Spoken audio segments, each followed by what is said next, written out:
And now, Chapter 3, Gajendra's Prayers of Surrender.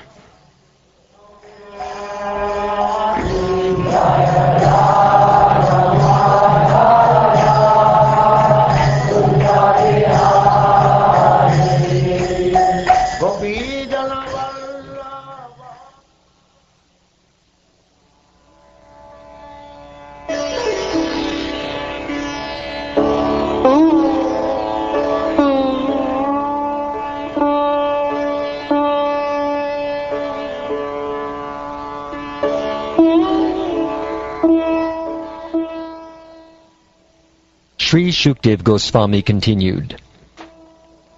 Thereafter, the king of the elephants, Gajendra, fixed his mind in his heart with perfect intelligence, and chanted a mantra which he had learned in his previous birth as Indradyumna, and which he remembered by the grace of Krishna.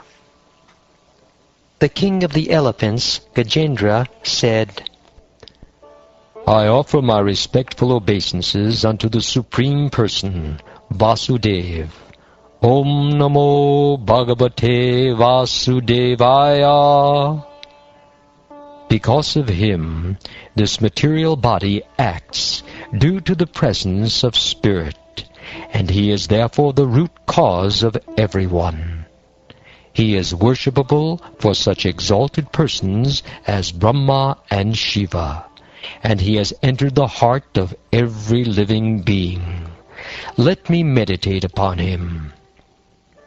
The Supreme Godhead is the supreme platform on which everything rests, the ingredient by which everything has been produced, and the person who has created and is the only cause of this cosmic manifestation. Nonetheless, he is different from the cause and the result.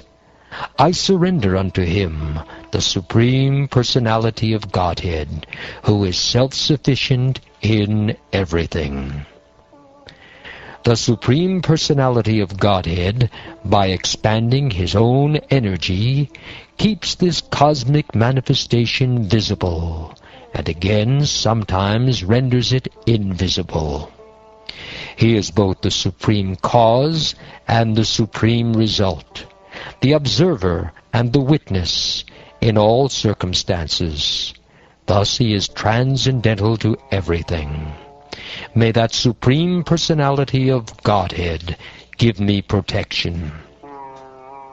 In due course of time, when all the causative and effective manifestations of the universe, including the planets and their directors and maintainers, are annihilated, there is a situation of dense darkness.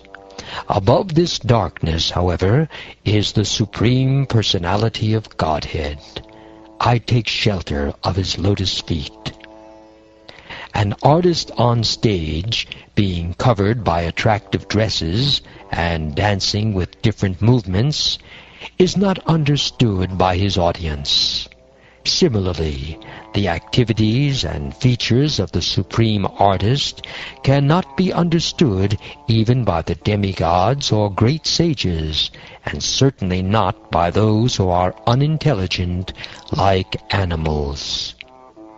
Neither the demigods and sages, nor the unintelligent, can understand the features of the Lord, nor can they express in words his actual position. May that Supreme Personality of Godhead give me protection.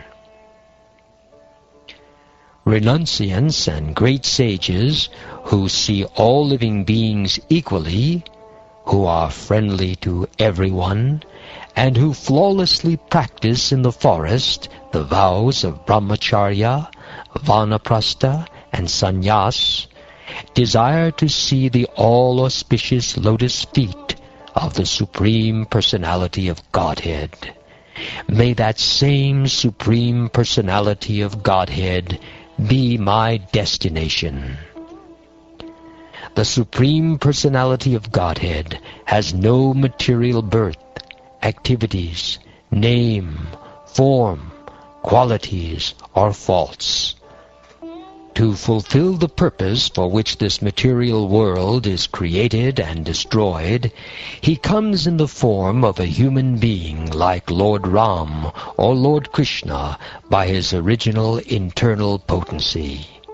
He has immense potency, and in various forms, all free from material contamination, he acts wonderfully.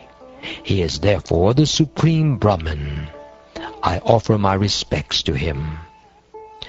I offer my respectful obeisances unto the Supreme Personality of Godhead, the self-effulgent Supersoul, who is the witness in everyone's heart, who enlightens the individual soul, and who cannot be reached by exercises of the mind, words, or consciousness.